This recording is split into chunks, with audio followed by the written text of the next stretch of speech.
Біз қоғамда дұрыс емес екенін біле тұра, бірақ оны оңай жасай береміз. Не үшін бұл бізге осындай нормаға айналып кетті? Адамдар контент үшін не нәрсе істемейді қазір. Жаңағы жас қыздардың билеуі болсын, просмотр көбейеді, бүйтеді, сөйтеді деген сияқты. Ұят деген сөздің айтының өзі ұят болып қойған қазір. Кішігірім бір ойлану, өзіңе сұрақ қойдың өзі бір жақсы бір нәтижеге апаратын сияқты. Әлбетте. Адам біреу төмендету арқылы өзін жоғары қылып көрсетілгенін жақсы көреді. Сендер біреулерің бауырларының етін жегенін жақсы көресіңдер ме дейді. Бейне бір соның етін былай аузымен тістеп жатқандай. Діни форматтағы кітаптарды білмеймін, бір іш пыстырарлық көреміз, немесе ауыр көреміз да. Көбісінің отношениесі Құдаймен, меркантильный отношение ғой. Құдай берсе намаз оқимын, бермесе оқымайды деген сияқты. Әрекетін істе, кәсібін жаса, бірақ беретін де, алатын да Аллах деген сенімде өмір сүретін болса, үлкен жақсы болады. Ассалаумағалейкум достар. Бұл бізде Сия подкаст. Бұл подкастта біз кітаптар туралы әңгіме айтатын боламыз. Және бүгін қозғалатын тақырып бұл қоғамда біз біліп тұрып жасамайтын дүниелері, немесе дұрыс емес екенін біле тұра, жаңағы сияқты нормаға айналдырып алған дүниелер туралы айтамыз. Осы тақырып төңірегінде бізде қонақта бүгін ұстаз Бағлан Шежінбай. Ұстазды біз Қазақстанда, нарықта біз Пайғамбарымыз саллаллаху алейхи вассаламды салауатты таныстыру бойынша жақсы танимыз. Көптеген еңбектері бар.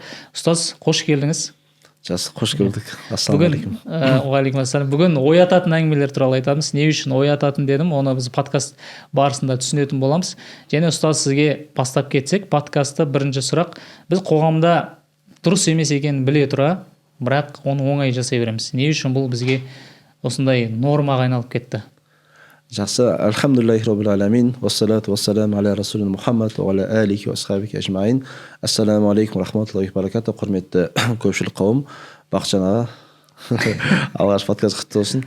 Рахмет, алла разы болсын шақырғаныңызға. Бірінші подкастыңызға түсіп отырмық. Біз үшін үлкен мәртебе. Алла берекесін берсін. Енді біздің қоғамда өкінішке орай кейбір істер бар. Оны біз дұрыс емес екенін білеміз, сонда да істей береміз.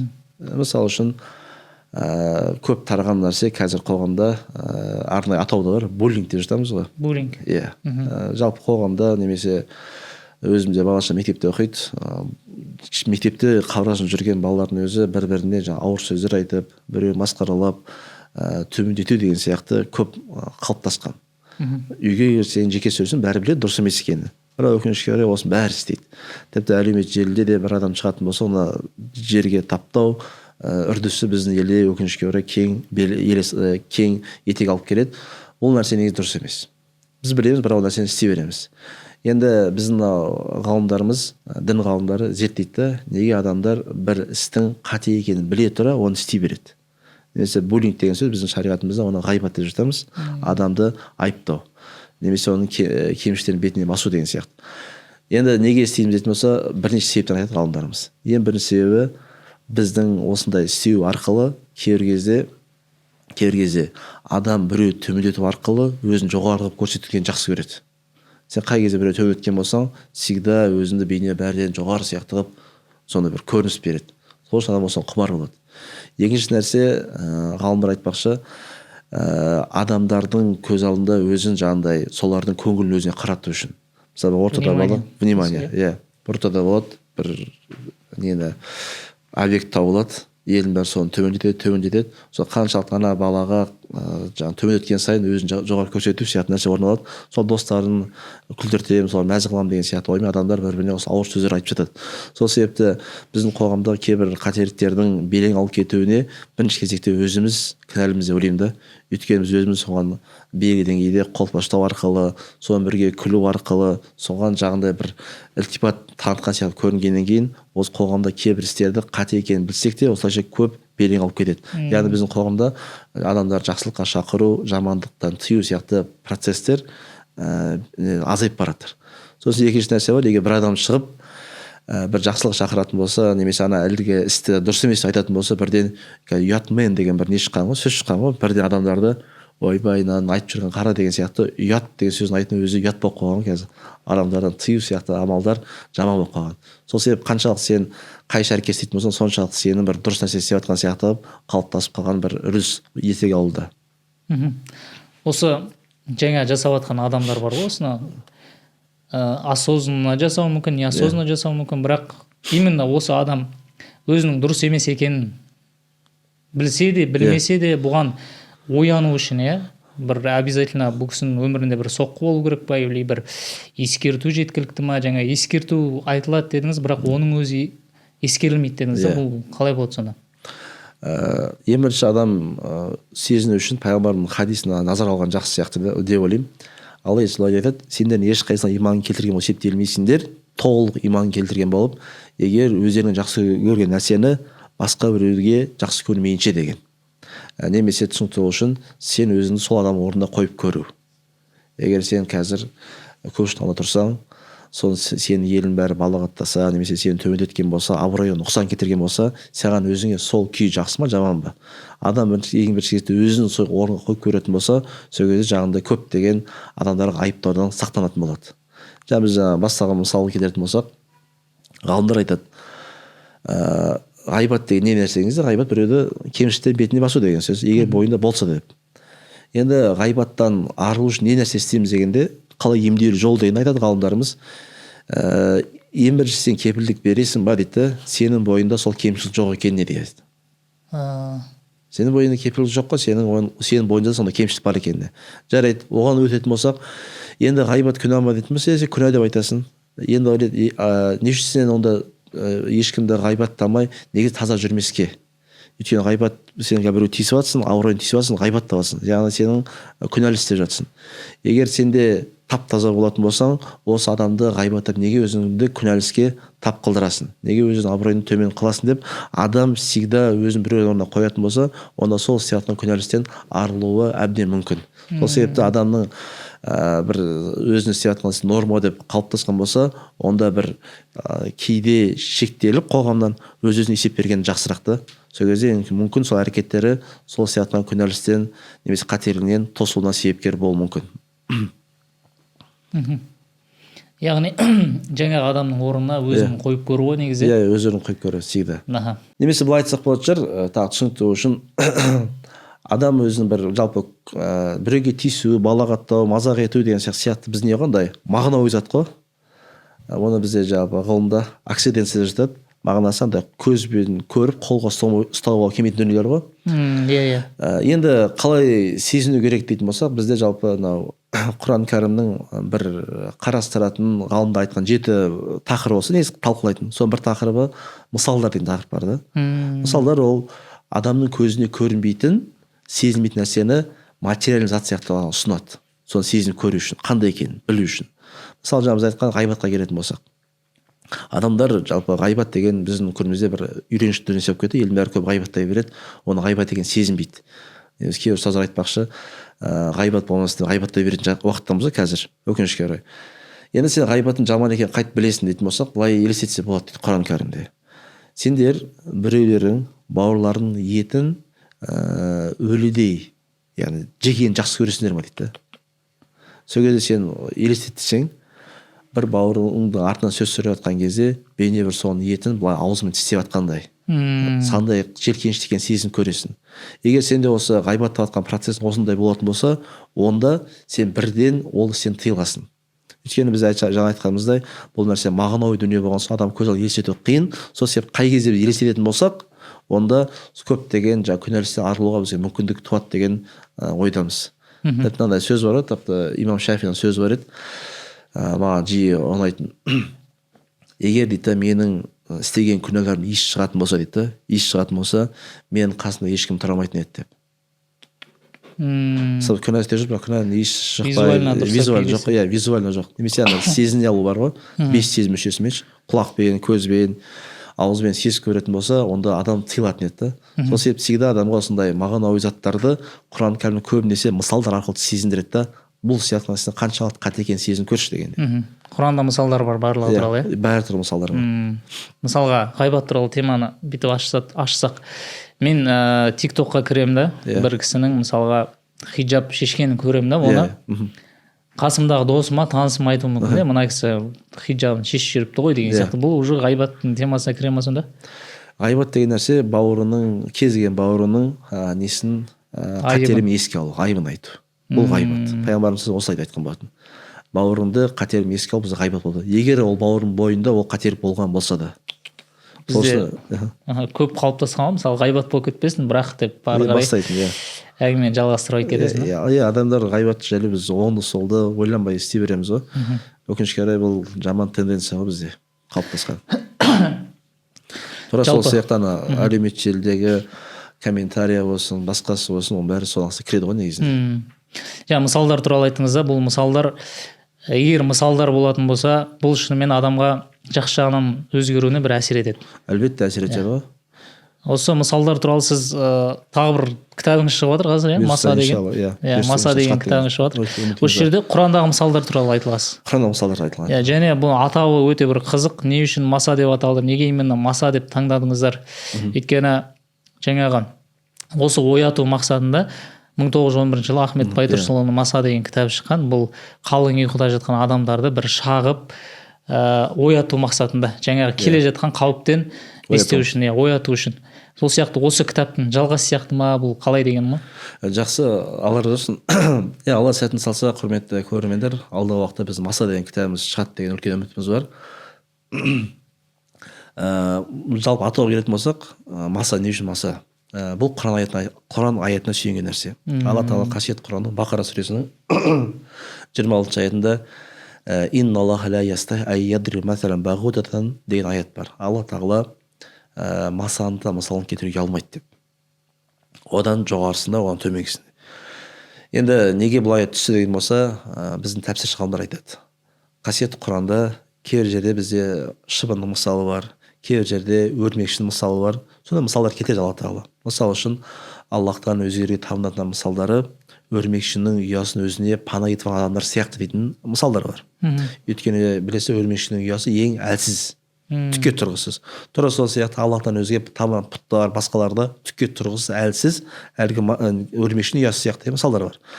Осында Құранда бірнеше мысал келген кезде кейбір пайғамбарымыз саллаллаху дұшпандық еткен, дінге қарсы шыққан адамдар Құранға келемеждеп мазақлап, мазақ етіп сөз айтқанда, бұл не деген кітап? Бұл қаяқтан Құдайдан түскен кітап? Егер Құдайдан түскен кітап болса, не үшін ол жерде шыбынның мысалы бар, неге өрмекшінің мысалы бар деген сияқты тіл тизе бастайды. Кейін Алла субхана тағала қасиетті Құранды Бақара сүресінде жауап береді. Алла тағала керек болса масаны мысалын келтіреді, одан да жоғарысын деп. Алла тағала еш нәрсе түкке тұрғысыз деген сөз.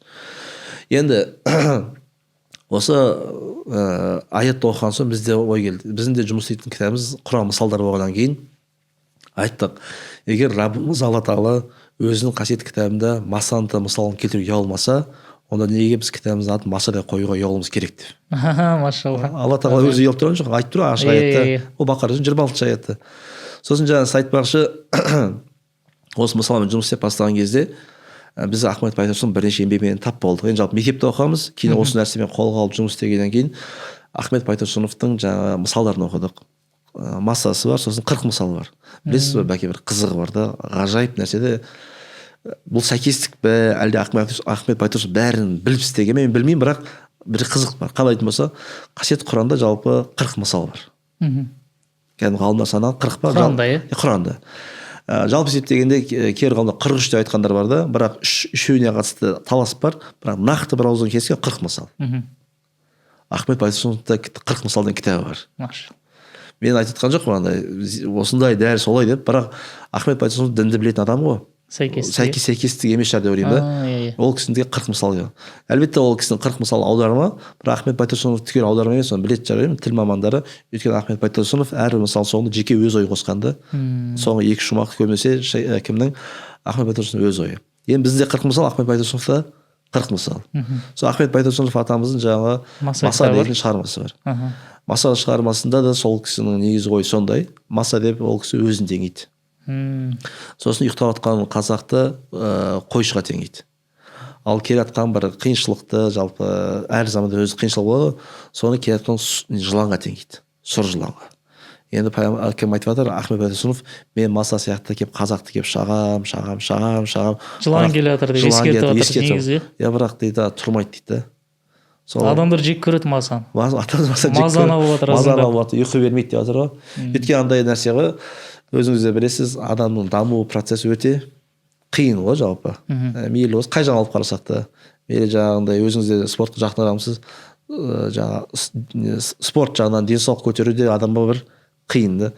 Ілім жағынан да мәселе ашып қарау қиын. Жалпы алға жылжу процесінің бәрі қиын болады да. Ол қиыншылық жаңа масаның шаққан сияқты адамдардың бәрі табиғатты ұнатпайды да.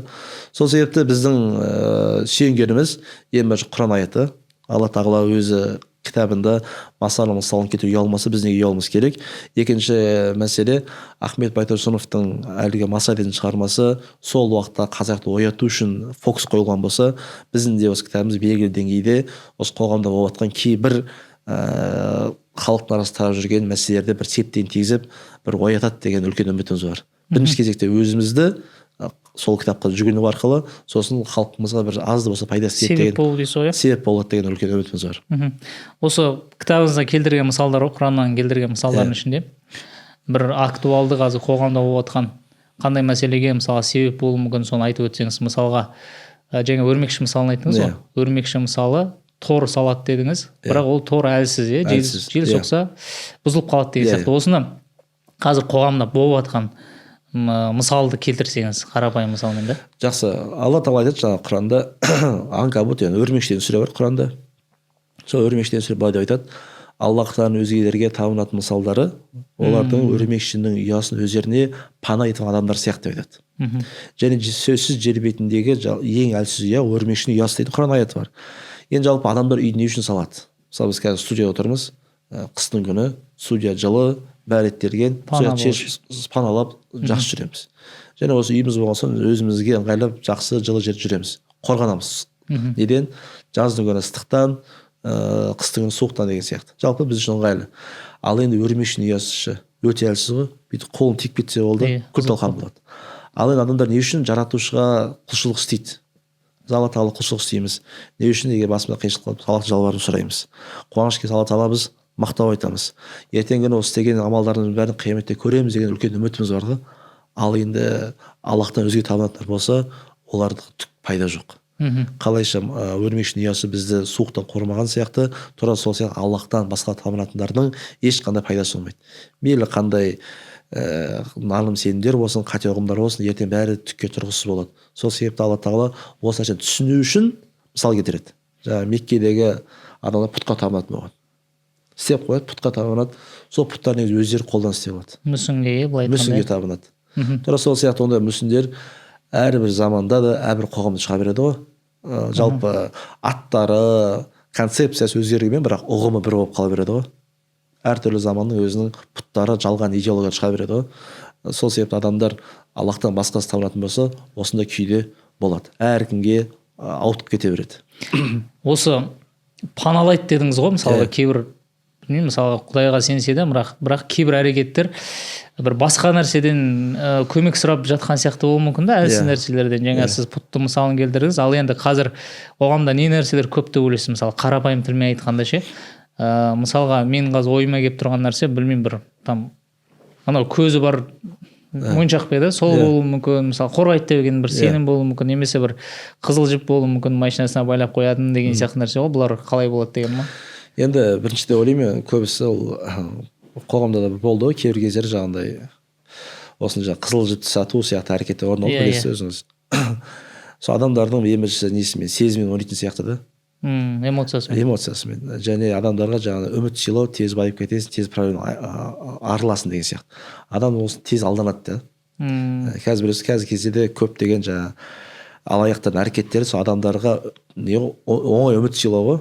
Соны есе алдалады. Мысалы үшін бір кісі айтады, өткенде үй алайын деген, сол кезде маған айтты дейді, саған осы 20 жылға бөліп төлейсің, ешқандай ипотека жоқ депші, бірақ срочно 100 мың теңге жібер, договорға керек деп айтты дейді. Жіберген 100 мың теңге жоқ та соны. Просто ана адамдар тез аламын деген үміт бар ғой, енді тез жетемін деген, сол алдап қояды. Сол сияқты жаңағыдай адамдарды жалған нәрсемен алдау өте көп қой. Өте көп. Неше түрлі техника шығады. Техника шығады, әртүрлі жолдар, адамдар шығады, адам өйткені тез алдануға құмар да. Сол жаңа қараңыздаршы, Алла тағала Құранда былай айтады, нақты бір сенімі, бір Аллаға сенім орнықпаған адам мысалы, бүйтіп төбеден түскен жемтік сияқты дейді. Жемтік деген не ғой? Добыча. Айтайық мысалы үшін жаңа ненің бір кептер өліп қалған. Сол төмен қарай түсіп бара жатқан кезде келеді, аяқтан бір не құс келіп ұрады, жұлып алады. Аяқтан бір құс келіп ұрып алады, жұлып алады. бүйтіп талан тараж сал жер дейді алла тағала. Неге дейді? Өйткені сенім орнық бағанда мал келсе былай кетеді, былай келсе былай кетеді. Мысалы біреу келіп бір күн былай десе былай кетіп қалады, бір күн былай десе былай кетіп қалады. Әркім айтқанына ермей болып жүреді ғой. Сол себепті біздің дінімізде жаңағы адамның бір аллаға сенгеннен кейін жүрегі мықты орнау керек қой. Пайғамбарымыз мысалы бір кісі айтады ғой, аллахтың елшісі маған өсиет айтшы, соны істеймін, одан басқасын сен ешнәрсе сұрамайтын болайын дейді да. Соны до конца өмірің біткенше сен амал істейтін деп. Пайғамбарымыз айтады, аллаға иман келтір, соны тұрақты бол деп айтады. Бірақ өсиет. Құл аманту билля, алла иман келтір, сұммастақым тұрақты бол дейді. Сосын адамның тұрақты болуы осы нәрседе ғой. Сосын айтпақшы әркім әртүрлі сенім идеология дейтін болса, мысалы айтатын болсақ, бұрын жоқ еді, қазір бар, нумерология деген бар. Сандарға сену.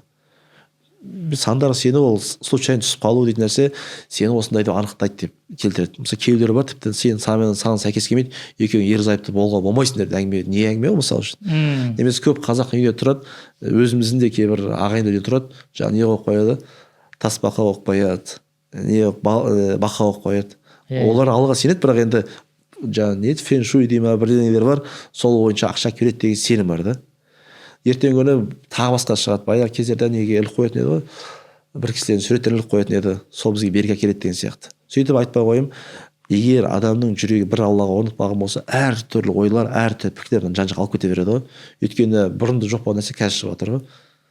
Сөйтіп болса не жалғаса береді да. Адамның сенім орнық бағаннан кейін әр жаққа алып кете береді. Сенім орнығу үшін алғашқы қадамдар қандай болу керек? Не істеуіміз керек? Білім алуымыз керек па или білмеймін. Жақсы. Жеңіл желпі ше? Әдемі. Кім осыған қатысты имам Ғазали былай деп айтады, адамның аллаға бастаудағы ең бірінші қадам ілім керек деп айтады. Өйткені эмоциямен алған ілім ол болады да кейіннен күмән кетіп қалуы мүмкін. Сол себепті бізде иман дейтін ұғымдар не бар да, Бәкеш, имамы тақиқи деген ілім иман бар да. Оны Шәкәрім де айтады, Абай да айтады, тақиқи иман дегеніміз адамның жүрегіне орнықтырып алуы, пайда, зиян тек қана бір Алладан келеді. Бізде андай көбісінің отношениесі Құдаймен меркантильный отношение ғой. Құдай берсе намаз оқимын, бермесе оқымаймын деген сияқты. Андай келісімге келетін сияқты да. Олай емес қой. Адам жүрегін бірінші Құдайға деген мықты сенім орнықтау керек. Құдайды есім сипаттарымен жақсы танау керек. Сосын барып, сол Құдай тағала сенгеннен кейін, сол Құдайыма қалай құлшылық істеймін деген не керек, адамның ілім керек та.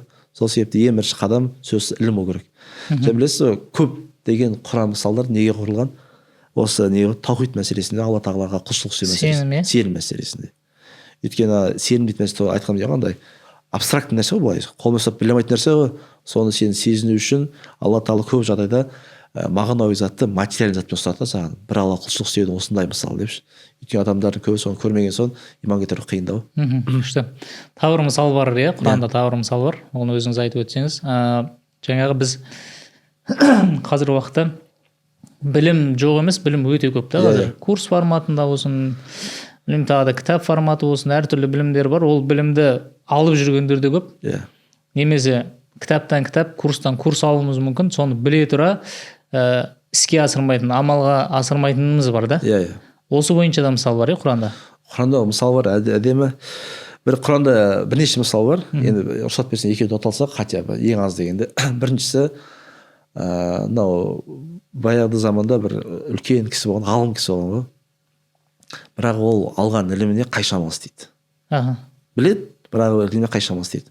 Іліміне қайшамал себеп болған дүние және дүниелік мақсаттарға ерген себепті іліміне қайшамал істейді.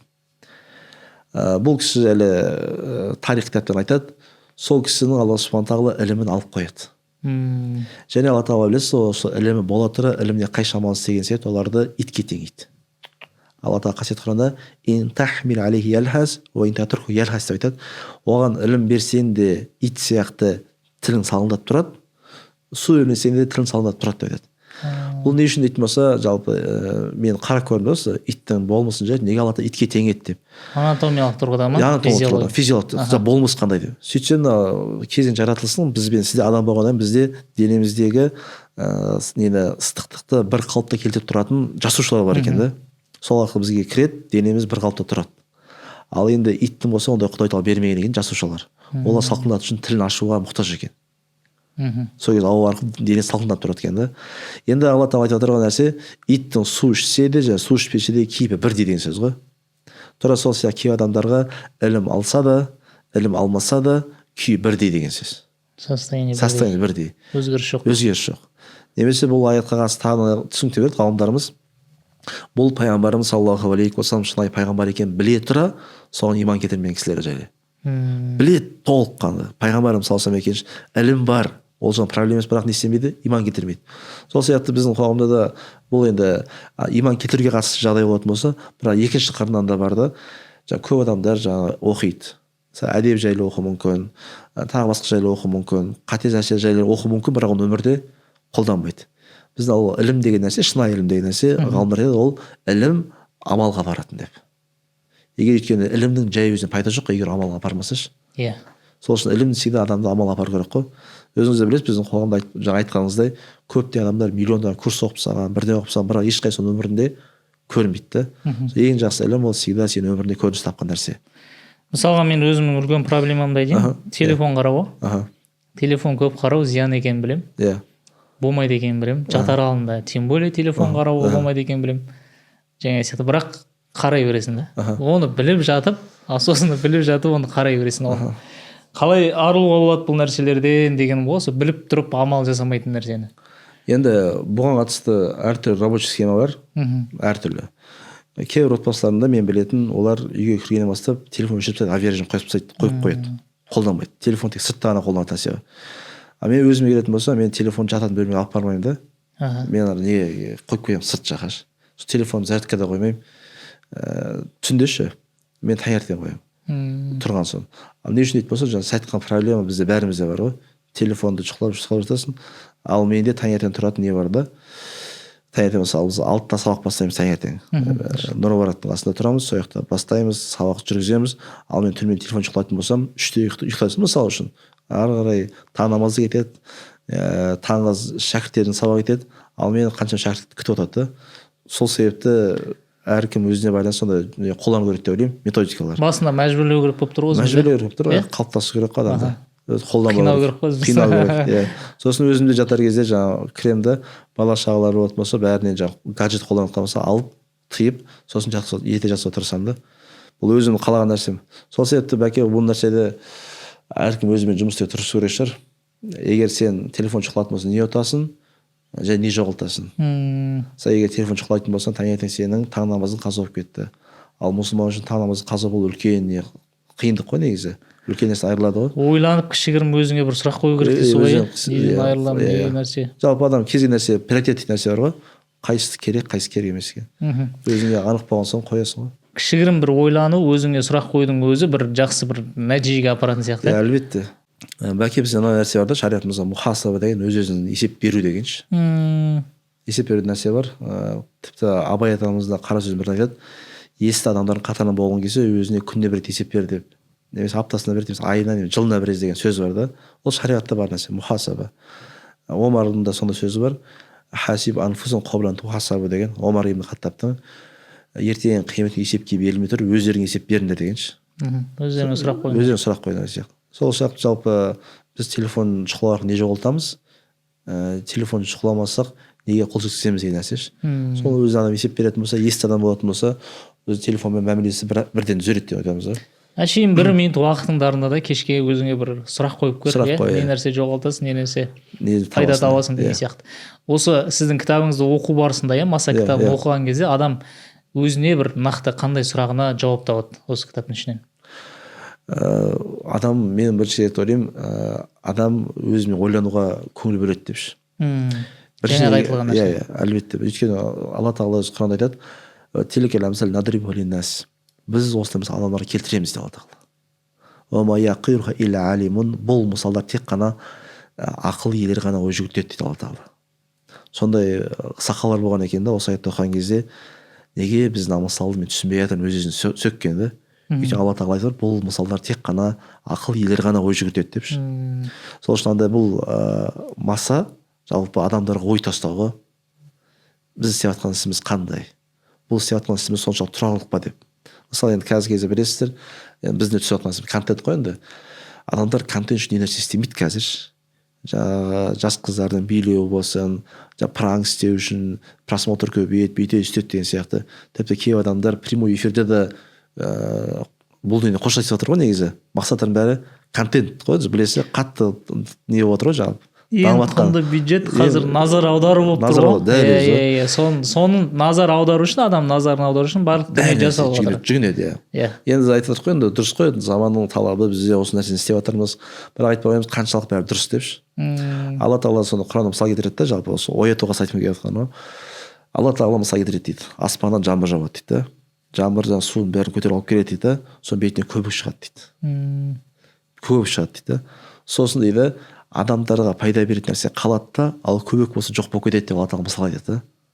Бұл жердегі теңес не дейтін болса, жуфаф деген көбік деген сөз ғой. Бұл пайдалы трендтер шыға береді, пайдасы трендтер. Анау шығады, біреу шыққан, әрсін бір нәрсе. Білесіз өзіңіз, иә? Көбіктің бәрі трендтер болып тұр ғой. Олар қаншалық пайдасы. Мысалы, білемін, қанша жаңағы кей кезде көресің жаңағыдай тортпен біреудің бетінен ұру сияқты мәселе. Біз айтамыз да, біз кей кезде дін ұстап жүрген кісілермен солай істейміз ғой. Пайғамбарымыз білесіз, тамақ жеген саусағын жалаған ғой. Біз ана Шамәл Мұхаммед жазғанбыз осыншы. Не үшін жалаған? Өйткені пайғамбарымыздың саусағын тамақ бар ғой, соны жу жерден сырап деп есептеген да. Жалаған пайғамбарымыз саусағын жалаған. Сондай хикмет бар да, чтобы тамақ сырап болмасын деп. Ал біз қазіргі кезде істеп жатырмыз. Тренд деп соның бәрі істейді. Қаншалық дұрыс емес қой әлбетте. Тура сол сияқты кейбір кезде жаңағыдай мазақ істейміз деп кейбір үлкен кісілердің үстінен де қалжыңдап аямай трендке түсіреді. Дінімізге қайшы нәрсе көп қой. Сол айтпай қоямыз, тренд деп бүкіл нәрсені істей беруге болмайды. Алла тағала мысалы айтып қойған, ол не сияқты? Көбік сияқты. Алла тағала айтады, ол көбік болса жоқ болады, адамдарға пайда беретін нәрсе ол қалады дейді. Мысалы тура сол сияқты неден айтады Алла тағала мысал ретінде, сол аяттың жалғасында не бар ғой, алтын күмісті ертеміз ғой, соны алтын өзі қалады да, көбіктері жоқ болып кетеді. Сол себепті біз жастар айтқымыз келеді да, құрметті бауырлар, өздеріңіз жаңағы жастық шақтарыңызды, күш қуаттарыңызды, потенциалдарыңызды пайдасы жоқ бос нәрсе құртпай, пайдалы беретін нәрсеге фокус қойса, иншалла ол несін береді, пайдасын береді. Бұл бүгін түсірген сенің жаңағы біздің, то есть тренд, пайдасы деп жатырмыз ғой, жаңағы трендіміз дәл қазір актуалды болуы мүмкін, жақсы охват жинауы мүмкін, просмотр жинауы болуы мүмкін, бірақ ертең жоқ та ол. Максим мысалға, енді осы нарықта жүргеннен кейін байқап жатқан нәрсеміз, осыдан 1 жыл бұрын енді шулап жатқан трендтер, контенттер биылдыққа жоқ, например, деген сияқты. Жаңағы мысал болып тұр ғой, Ал дәл қазіргі трендтер, қазір сол тренд арқылы хит болып жүрген адамдардікі ертесі жоқ болуы мүмкін. Бұл пайдасы болуы мүмкін дейсіз ғой. Пайдасы. Жалпы енді адам ойланып, бұл дүниемен бітпейді, бәрі ақырет бар екенін ұмытпаған дұрыс деп ойлаймын да. Сол ертең сен бізде діни түсінік бойынша біздің кез келген істеген ісіміз, бәкеш, ертең дүниеге өтсек те пайдасы қалады да. Егер осы подкасттар, кітаптар, жалпы қоғамға пайдасы беретін нәрсе болса, біз дүниеге өтсек те, оның сауабы барып тұрады. Пайғамбарымыз айтып кеткенімізге. Сол тура сол керісіншесі бар ғой. Біздің тірі кезімізде, жастық шағымызда жаңағыдай юношеский максимализм жүрді орысша, сонымен жаңағы істеп қойған қателіктеріміз ертең біздің ақыретімізге де зиян беруі мүмкін ғой. Өйткені бізге қарап біреу істейді соншы. Сол жағын ойлап қойған дұрыс та. Оның үстіне кейбір кезде жігіттер мысалы 25-тен 30-дан асқан соң біреуге үлгі болып бастаған кезде тек қана өзінің ғана ойламай, маған біреу қарап жатыр деген нәрсе керек сияқты ғой негізі. Ертең маған біреу қызығып істейді деп. Біз елемейміз ғой, бірақ інілеріміз, бала-шағаларымыз біздің ісімізді автоматты түрде қайталайды ғой негізі. Дұрыс айтасыз. Сіздің ісіңіз сосын дәлелі қылып алады да. Бақытжан аға бүйтті ғой деп, мысалы үшін. Даже өз балаларың да сөйтеді. Балаларың сөйтеді. Сен бүйтесің ғой дейді. Сен бәрін көріп жүреді ғой. Кейде біз осы діни форматтағы кітаптарды, білмеймін, бір іш пыстырарлық көреміз, немесе Құдай сақтасын, немесе ауыр көреміз да, қабылдау ауыр, немесе бұл діни форматтағы, рухани форматтағы кітаптарды тек қана мешіттегі намаз оқитын адамдар ғана оқу керек деген сияқты түсінік бар да. Ал енді бұл сіздің кітабыңыз осы нақты кімдерге арналған, бұл жаңағы намаз оқымайтын адамдар да оқыса бола ма, оларға жеңіл ма деген сияқты. Жақсы. Әлбетте бұл кітапты біз тек қана не істей қойған жоқпыз. Шариғ ілім талап етіп жүрген шәкірттерге ғана алған кітап емес. Бұл енді барша сала мамандарына арналады. Баршасына арналады. Кез келген жастар барлығы оқи береді. Бәрін оқуға арналады. Ой жүгірту үшін. Жалпы біз мысал тақырыбын зерттеп қарағанда бұл орысша басня дейді ғой. Басня ғой негізі. Мысалы не үшін қолданады дейтін болса, өйткені қалай қалыптасқан бұл жанр жалпы. Өйткені адамдарға тікелей айтатын болса қиындау қабыл ету үшін. Мысалы ауызбіршілікке қатысты ауызбіршіліктің болмауының зиянына қатысты біз білетін жаңағы аққу шортан һәм шаян дейтін не бар, мысал бар да. Үшеуі келісе алмайды, сөйтіп жүк ордан жылжымайды. Негізі үшеуі адам ғой, негізі бұл адам аттарын жануармен ауыстырады да. Сол кезде кімнің нақты екені айтылмайды, бірақ сөз есін табады. Сол сияқты бұл жердегі мысалдардың мақсаты адамдарға нақты айтылмайды, бірақ кімнің өзіне қатысты жерін таба алады ғой, кез келген адам таба алады. Және екінші, бұл алла тағаланың Құраны өзінің ерекшеліктерінің бірі. Құранда алла субхана тағала жаңа айтқан 7 тақырып қамтылған болса, сол бір тақырып ол мысалдар. Және бұл адамдар ой жүгірту үшін қолданады. Және мысалдар оқу арқылы адамдарға ой сана бар ғой, соны қимылдатуға негізі не бар ғой, мүмкіндік бар ғой. Сен оқисың, так, неге былай болды, неге осылай айтылды деп. Сен ой жүгірткен сайын жаңағы ненің ақылды істетуіне, ой жүгіртуіне үлкен септігін тигізеді. Ал қазір қоғамда бізге сәл тоқтап ой жүгірту өте маңызды ғой.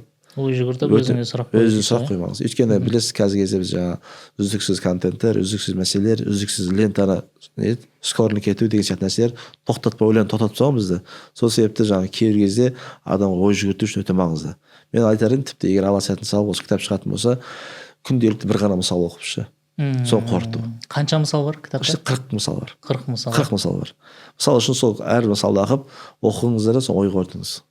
Кітап қанша бет? Жеңіл, е? Кітап жеңіл бұйырса, бұл енді кітапты бізде енді Құран аяттары болған соң біз үлкен тәпсірші ғалымдар көзқарасын сүйендік, сол ойларын кетірдік. Сосын бұл кітаптың ерекшелігі біздің ойымыз бар да, осы түйетінші. Сол кейбір мәселе қоғамда болатын кейбір мәселелермен ұштастыра тырыстық. Жеңіл форматта адамдарға түсінікті болу үшін ойдамыз. Сосын тағы бір ерекшелік, енді біз осы кітаппен жұмыс істеген кезде мысалдарға қатысты қазақ филологиясын біраз қарағанбыз ғой, қазақ тіліндегі ше. Мен айтар едім, бұны қазақ тілінде мамандарына да өте үлкен пайда береді депші. Өйткені бізде жаңа айтқанымыздай Абай Құнанбаев аударған, Ахмет Байтұрсынов мысалдары бар, басқа да жазушылар, ақындар мысал кетірген. Сол салада қызығатын мамандарға да Құран кәрімнің мысалдарымен жұмыс істеп көрсе тоже қызық болар еді ойлаймын да. Және ойлаймын, филология факультетін оқитын шәкірттерге де, студенттерге де бір дәрістерден разбор істеп өтсе деп тоже. Бір андай тіл жағынан да бір үлкен пайдалар деп ойлаймын. Мен бұдан не жағынан емес, діни формат айтып жатқан жоқ, мен не жағынан айтып отырмын. Именно филологиялық қазақ тілі жағынан қырын ашатын болса, бір пайда істейді деп айтамыз. Әдемі. Енді осы подкаст көрген адамдар сол сияқты бір өзіне бір тапсырма алып кетсе да, білмеймін, ой жүгірте ма, өздеріне сұрақ қоя ма, қандай ой жүгірту керек және қалай сұрақ қою керек, қандай кеңес, бір тапсырма ретінде беріп өтсеңіз. Жақсы. Көріп отырғандарға. Жақсы. Жаңа Құранда біз байқағанымыздай көп мысалдар, айттық қой, Аллахтан өзге табандарға қатысты көп мысалдар. Сосын дүниенің мысалын көп айтады Алла тағала. Дүниенің мысалын көп айтады. Дүниенің мысалы аспаннан жаңбыр жауып, сосын көгеріп, сосын сарғайып жоқ болып кеткен сияқты айтады. Бұл жерде мақсат не ғой, дүние тұрақты емес екенші. Дүние бұл өткінші нәрсе. Адамдардың көбісі бұл дүние қатты ұстанып алып, ақыретті ұмытып қоятын кездер көп болады. Қиын да жіберу бізге. Жіберу қиын. Және Алла тағала мысалында айтқан, ол жап-жасыл да. Жап-жасыл нәрсе бізге тұрақты сияқты көрінеді ғой. Бірақ ол өткінші екенін сезіну қиын да. Сол себепті Алла тағала именно қиын тұстарын бізге осы адамдарға оңай болу үшін елестеткен да.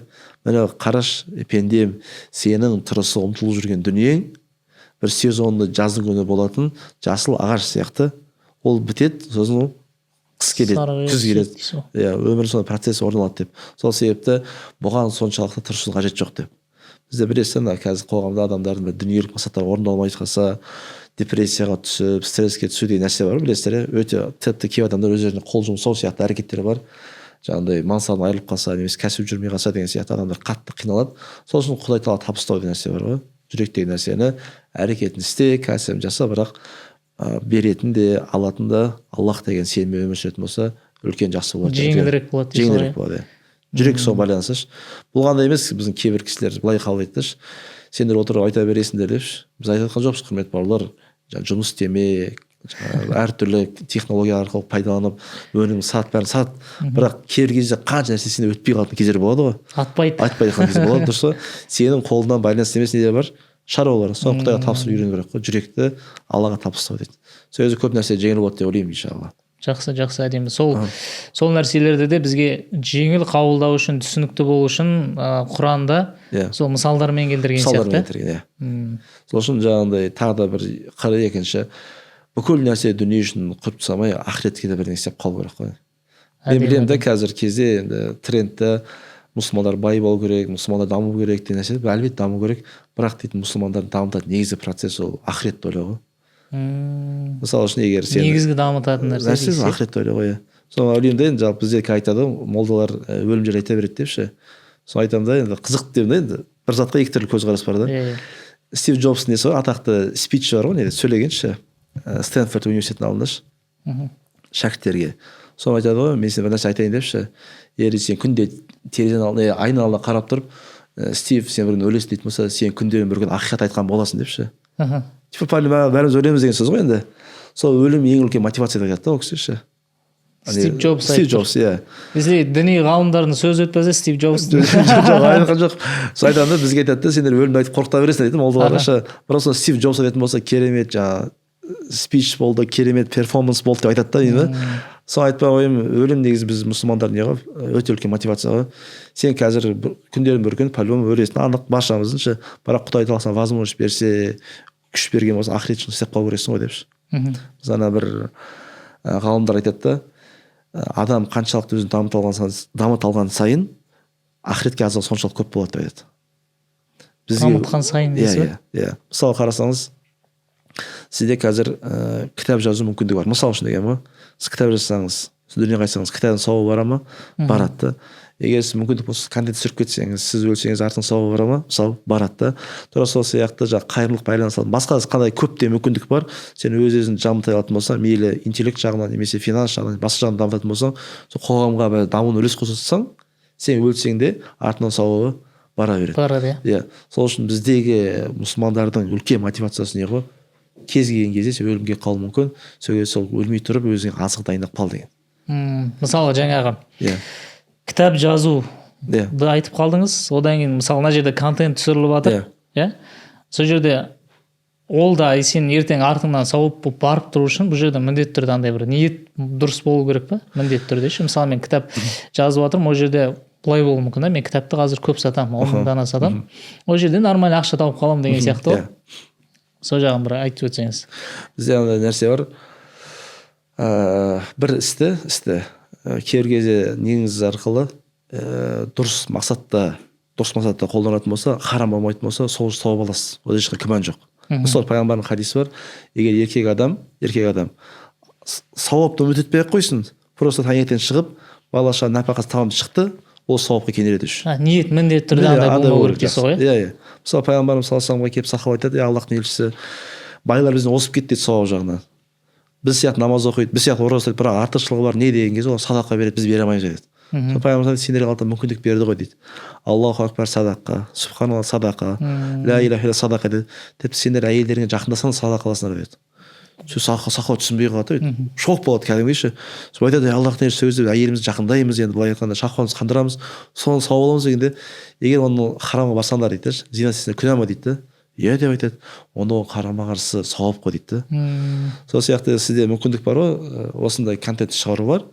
Немесе жаңа айтқанымыздай бір бұзық дейтсек, разврат деп жатайық, жаман контент шығару сізде мүмкіндік бар. Жаңа біреу пранк ұстаған, ұраған, соққан, немесе тағы басқа форматта контент шығару бар. Мүмкіндік бар ғой сізде. Қанша техника. Мысалы үшін деген ғой, бірақ сіз осы формат жұмыс істейсіз, сол үшін де сіз не аласыз, Құдай алдында сауап аласыз ғой. Ол ешқандай күмән жоқ. Кез келген біздің дінімізде қағида бар, кез келген нәрсені мубах деп атады, рұқсат етілген зат сауапқа айналып кетеді дейді. Ниет дұрыс болса. Мысалы тағы формула айтатын болсақ, бүгін ғана шәкірттен талқыламыз осы мәселе сабақта, азанғы сабақта. Мысалы бір кісі таңертең кешке қарай ұйықтады. 9:30-да ұйықтап қалды. Не үшін деген кезде таңертең 6-да сабақ бар, соған ояну үшін деп. Сол процесс ниеті сауапқа алады. Артық ештеңе ойлаған. Артық ештеңе жоқ. Таңертең тұрған кезде тұрды жаңа екі кусок нанға майын жақты да шайын ішіп шығып кетті.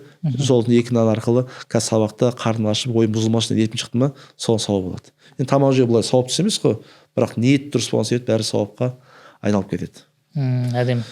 Ұстаз, енді сіз осы қазір көрермендерге тағы да бір Маса туралы айтып жатырмыз ғой енді кітабыңыз. Бұл жерде Масаның миссиясы жалпы ояту болып тұр да. Сол бір оятатын сөздер айтып жіберсеңіз. Біз мотиватор емес, бірақ халық айтатынымыз маса қалайша оятатын болса, осы иншалла шығатын кітапта сіздерге бір ойларын түзеуге және өз-өзімізді жан-жақ дамытуға, әркім бір өз саласы бойынша сол жан-жаққа, сосын аз да болса осы қоғамның дамуына үлес қоссақ жан-жақтан. Сіз жаңағы сауда жағынан мамансыз, біз дін жағынан маманданып жүрміз. Сол екеуміз ұштасып бір қоғамға пайданы әкелсек.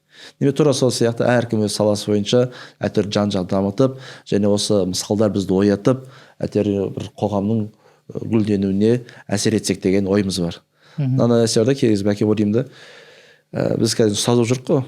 Сол ұстаз болып жүргенімізде кезіндегі менің мүмкін деймін да 2015 жылы Мысырға барам деген шешім әсер еткен шығар депші. Сол кезде осы 10 жыл бұрын қабылдаған шешім 10 жыл нәтижесін беріп жатыр депші. Тура сол сияқты біздің де қазір отырған жағдайымыз бар ғой. Сол баяғы кездегі алаштықтардың соның алдындағы ата бабамыз істеп кеткен несі шығар деймін, еңбегінің жемісі депші. Керемет. Сосын өйткені нәтиже бірден бермейді, өзіңіз де білесіз ғой, уақыт керек қой. Тура сол сияқты ертеңгі біз де өмірде қайтамыз, біздің бала шағамыздың қандай күйде болып бізге де байланысты шығар. Біз де осы қоғамымызға шамамыз жеткенше бір әрекеттер істеп кеткен дұрыс деп ойлаймын. Енді жалпы өз құлқымызды ойлай бергеннен гөрі әйтеуір жан-жаққа да пайданы істеген жақсырақ қой. Әдемі. Осы айтқан сөзіңізден бір ой келеді екен да. Сіз жаңа айттыңыз, кеше жасаған нәрсеңіз қазір нәтижесін беріп жатыр. Сол сияқты дәл қазіргі біздің әрекетіміз, ертеңгі нәтижеміз қалай болатынын бір көрініс сияқты да. Дәл өзі. Керемет, Алла разы болсын ұстаз, рахмет келгеніңізге. Бұл енді Сия подкаст, бірінші подкастымыз. Қателіктер болуы мүмкін. Сонда да бір кішігірім пайдалы ой дүйсеңіздер, лайк басыңыздар, комментарий қалдырып кетіңіздер, және ары қарай қалай бір дамытуға болады, ұсыныстарыңыз болса жазсаңыздар болады. Рахмет. Алла разы болсын. Келесі кездескенше сау болыңыздар. Бәке, алғаш подкаст құтты болсын. Алла берекесін берсін иншалла. Алла тағала осы істейтін істеріңізге берекесін беріп, дамып, қоғамға, өзіңізге иншалла пайдасы болсын. Жаңағы ақыретте иншалла осы подкасттарыңыз сізге бір үлкен бір пайда берсін. Рахмет. Қателеспесем білмеймін, Абылай Кенжалым әлде басқа ұстаздардан бір оқыған бар еді. Бір сол айтқан дейді да, қазір кездегі сапалы видео контент кезінде кітаптардан кем емес деп құндылығы. Машалла. Кітап жазып отырмыз ғой. Шынымен де ғой, мысалы мен де өзім өткенде сапардамын, бірнеше сапардаш. Сол кезде жолда болған кезде мен 3-4 подкаст бар ғой, соны жазып алдым, негеш интернет істейтінші. Сол жол өтсін апардым да, пойызда болдық, жолда болдық. Соны айтпай қойым, подкаст тыңдайды адамдар, пайдалы. Иншалла сол подкасттар пайдалы болады деген ойдамыз. Алла баршамызға осы Сия подкастын жазылыңыздар, бөлісіңіздер, ойларыңызды айтыңыздар. Алла иншалла осы істерімізге береке берсін. Жалпы мына жерде подкастты аяқтап жүрді, бір ой келіп қалды. Маса кітабы жақында шығады. Алла қаласа. Берсін. Сол осы жерге активны болған адамдар бар, комментарий жазу, лайк басудың өзі бір жұмыс, негізі кішігірім уақыт кетеді. Сондай бір ұнаған кісілерге қанша адамға сіздің кітабыңызды сыйлыққа бере аламыз бұйырса? Білмеймін, әдеттен осындай жерде 3 дұрыста ғой. 3 адамға берейік, Алла қаласа. 3 адамға берейік. Болды, Маса кітабын, бұл енді оятатын кітап деп ойлаймыз. Алла қаласа көп адамдарды оятуға себеп болсын. Сол 3 жанға осы Маса кітабын Алла қаласа сыйлайтын боламыз. Сол себепті активны болыңыздар. Иншалла, белсенді болыңыздар, қолдаңыздар. Баршаңызға рахмет.